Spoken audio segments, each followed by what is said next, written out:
June 4th, 1942. The waters off Midway Island still burned with the wreckage of 4 Japanese carriers.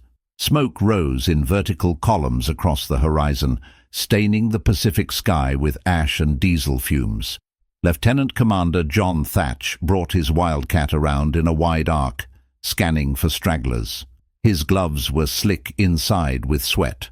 The canopy glass was streaked with salt residue and exhaust carbon. Below him, the ocean churned with oil slicks and debris. Life rafts dotted the surface like pale punctuation marks against the dark water. But Thatch wasn't looking at the survivors. He was looking at the sky. Somewhere out there, still hunting, were the fighters that had turned the early months of the war into a slaughter. Fast, maneuverable, deadly at any altitude. The Mitsubishi A6M Type 0.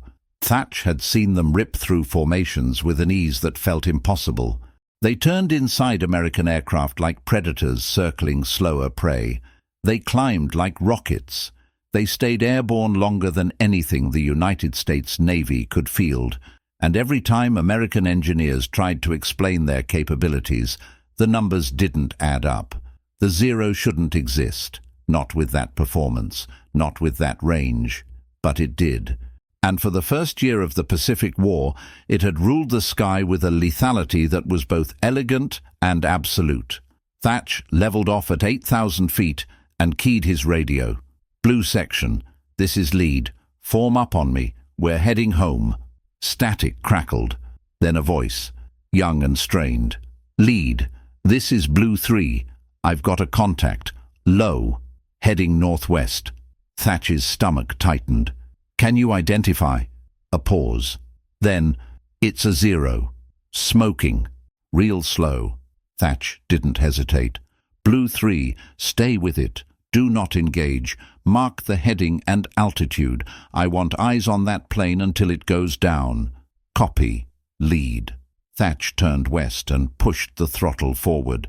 The Pratt & Whitney engine roared in response. Below him, the Pacific stretched endlessly, its surface reflecting the late afternoon sun in blinding sheets of light. Somewhere out there, a Japanese fighter was dying.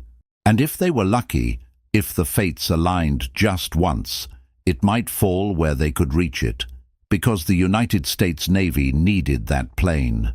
They needed to take it apart, to fly it, to understand why, month after month, their own pilots kept dying against an enemy they couldn't match.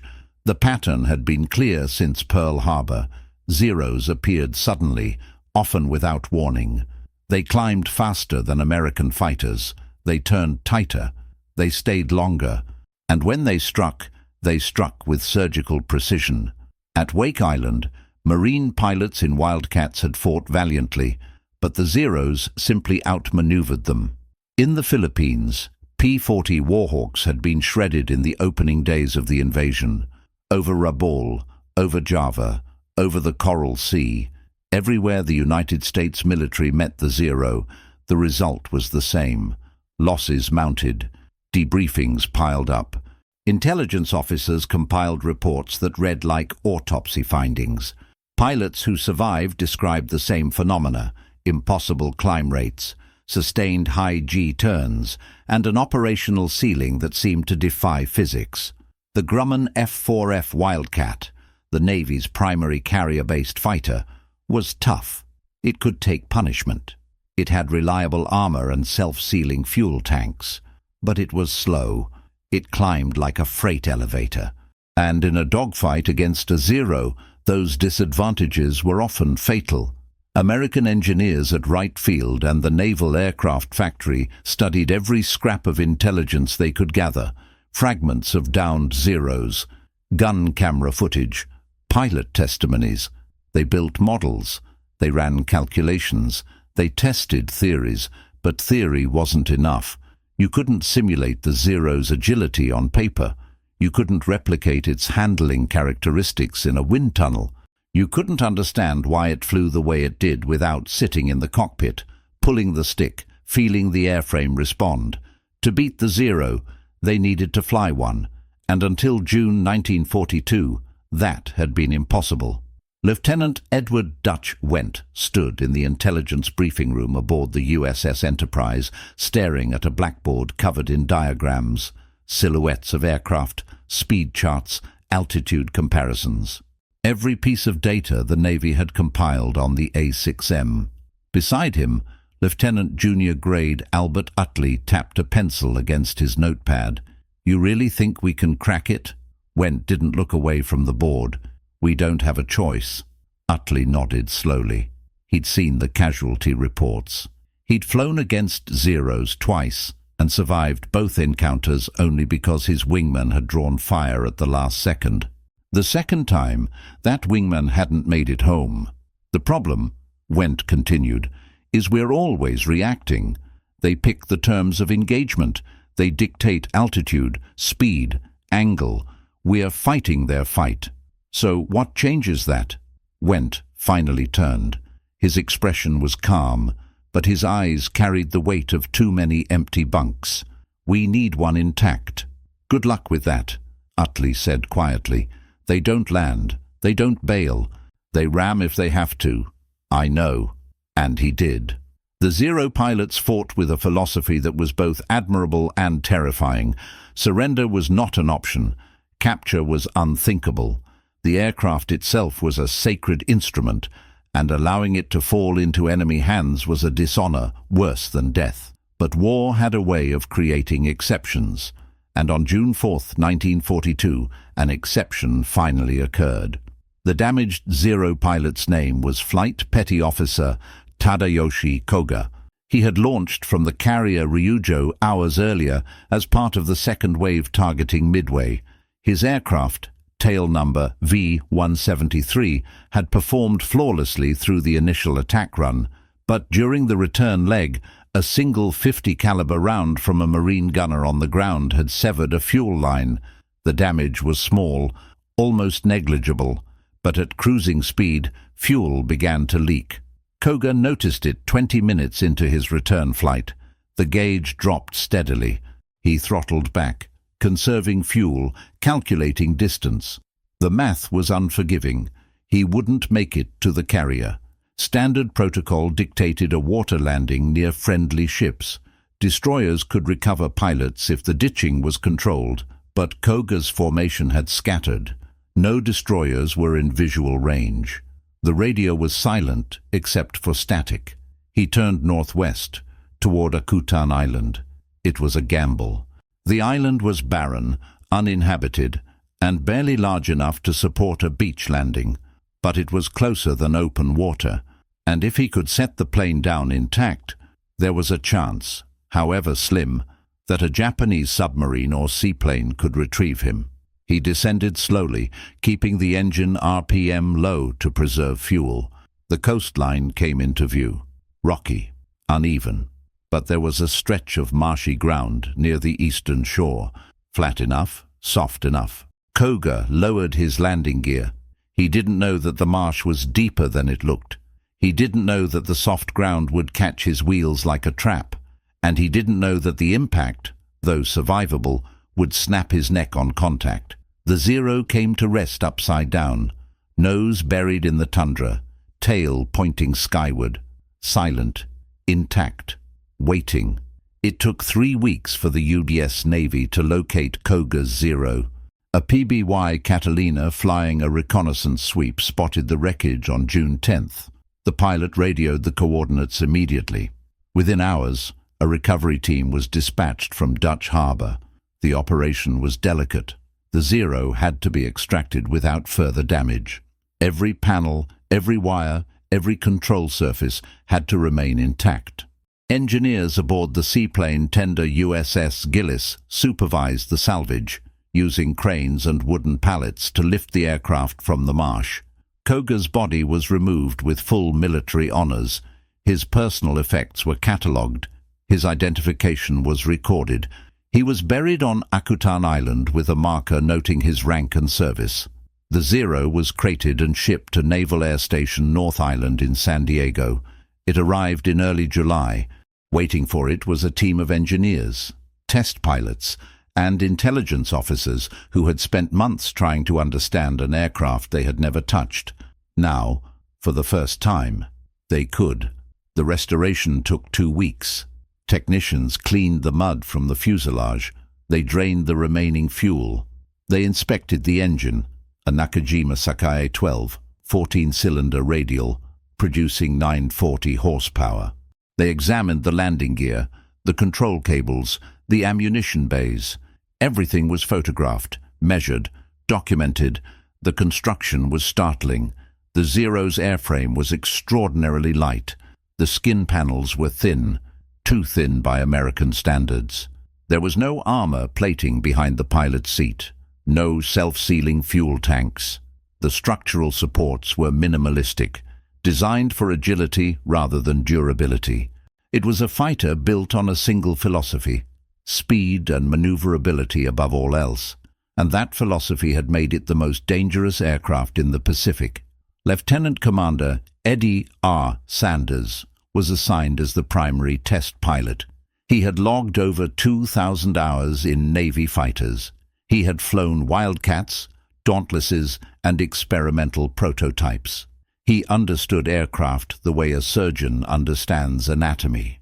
But standing beside Koga's Zero on the tarmac at North Island, Sanders felt something unexpected: respect. This wasn't just an enemy machine. It was a masterpiece of engineering. Every rivet, every curve, every element of its design served a single purpose: to dominate the sky. Sanders climbed into the cockpit for the first time on July 20th. The interior was cramped. The controls were labeled in Japanese. The instrument panel was unfamiliar, but the layout was logical.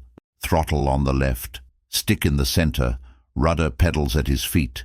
He ran through the checklist with a translator standing on the wing. Fuel selector, ignition, primer. The Sakai engine coughed once, then roared to life. The propeller spun, blurring into a silver disc. Sanders felt the airframe vibrate beneath him. He taxied slowly to the end of the runway, testing the brakes, the steering, the throttle response. Everything felt light, responsive, almost delicate. He turned into the wind. He pushed the throttle forward. The Zero lunged. At 70 knots, the tail lifted. At 90 knots, the wheels left the ground. Sanders retracted the landing gear and climbed at full power. And within seconds, he understood. The Zero didn't just climb, it leapt. The rate of ascent was so steep that Sanders had to check his instruments to believe it. 3,000 feet per minute. 4,000. The altimeter spun like a clock running backward. He leveled off at 10,000 feet and banked left. The turn was instantaneous. No lag, no sluggishness. The Zero responded to the slightest input with a precision that felt supernatural. Sanders tried a barrel roll. The aircraft rotated smoothly, holding altitude, holding speed. He tried a snap turn. The Zero pivoted on its axis. He climbed again, 15,000 feet, 20,000. The engine purred. The controls remained light. There was no buffeting, no stall warning. At 25,000 feet, Sanders leveled off and keyed his radio. Ground, this is Sanders. I'm at Angels 25. Fuel is good. Performance is... He paused, searching for the right word. Unbelievable. The flight data from Sanders' first test was classified immediately. Engineers reviewed every second of telemetry: climb rate, turn radius, stall speed, fuel consumption. The numbers confirmed what pilots had been reporting for months. The Zero was not just superior, it was in a different category. But raw performance was only part of the equation. To defeat the Zero, American pilots needed to know its weaknesses. And the only way to find those weaknesses was to push the aircraft to its limits. Over the next 3 weeks, Sanders flew the Zero 17 times. Each flight focused on a different aspect of combat performance: high-speed dives, low-altitude maneuvers, sustained turns, mock dogfights against Wildcats and P-38 Lightnings, and slowly the picture became clear. The Zero was brilliant at low to medium speeds. Between 150 and 250 knots, It was untouchable. It could outturn anything in the American infantry. It could climb faster. It could sustain tighter loops without losing energy.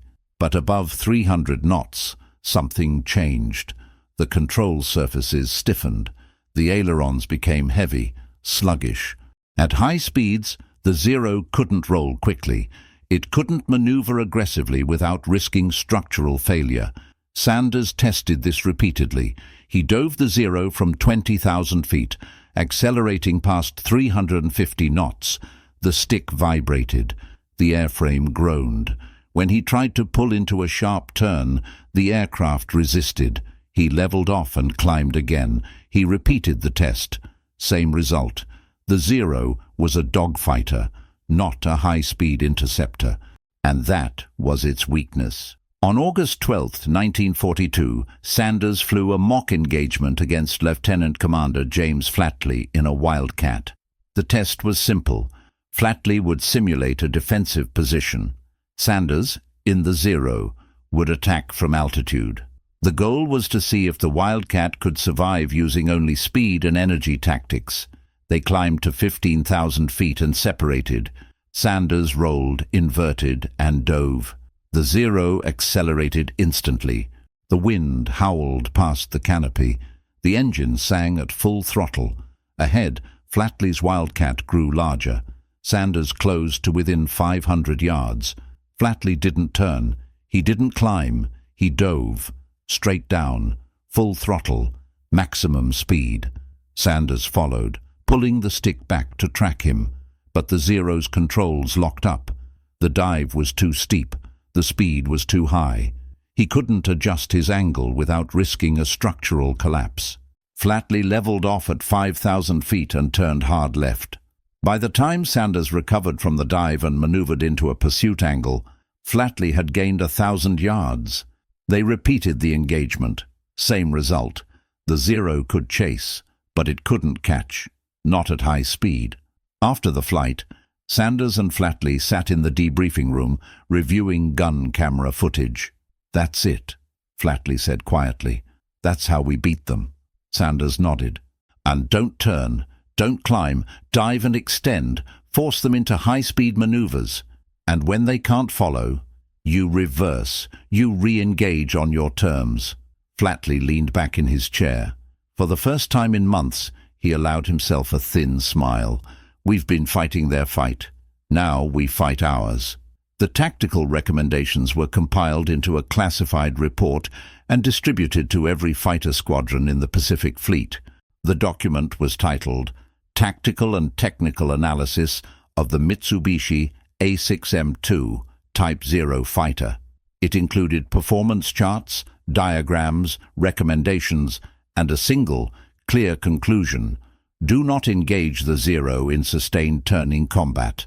Maintain speed, use dive and climb tactics, exploit the enemy's high-speed control deficiencies. Pilots read it, studied it, memorized it, and when they returned to combat, they fought differently.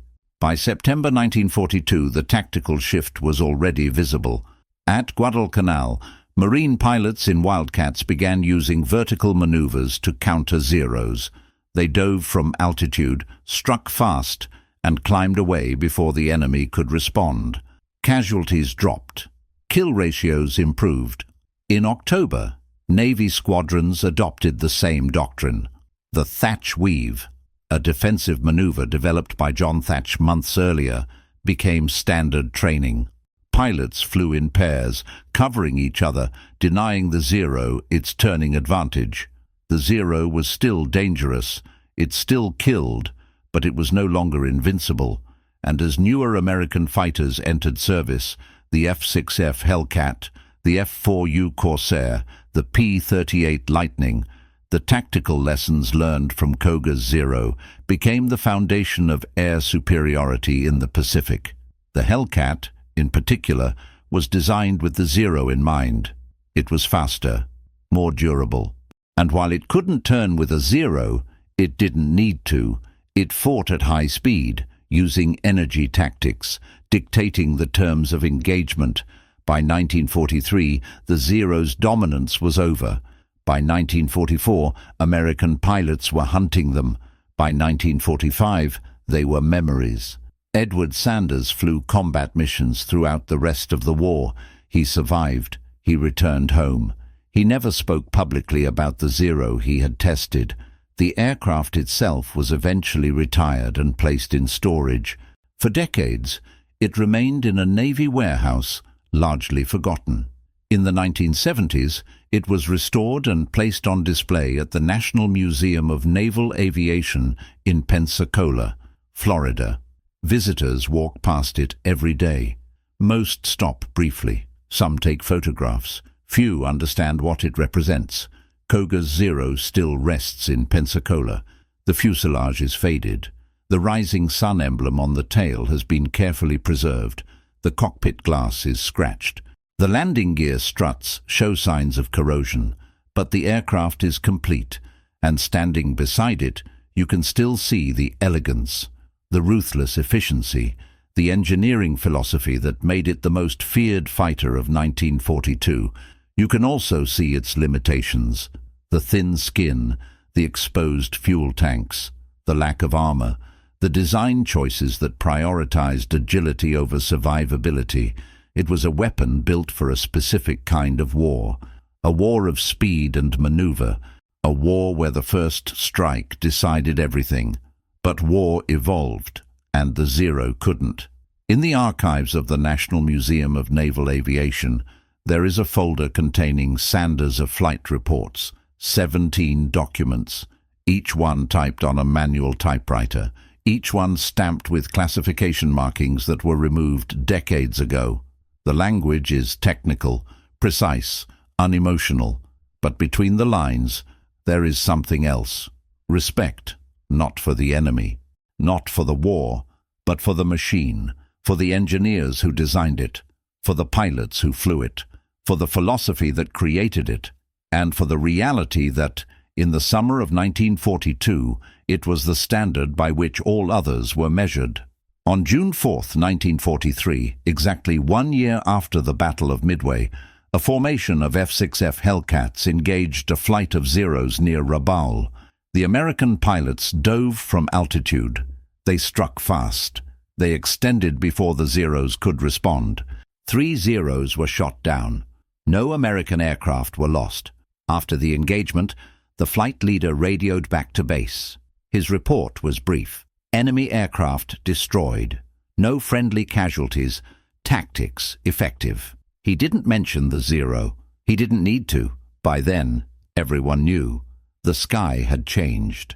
And the lessons learned from a single captured aircraft, dragged from a marsh on a barren island, flown by a test pilot who never sought glory, studied by engineers who never stopped asking questions, had rewritten the rules of air combat in the Pacific.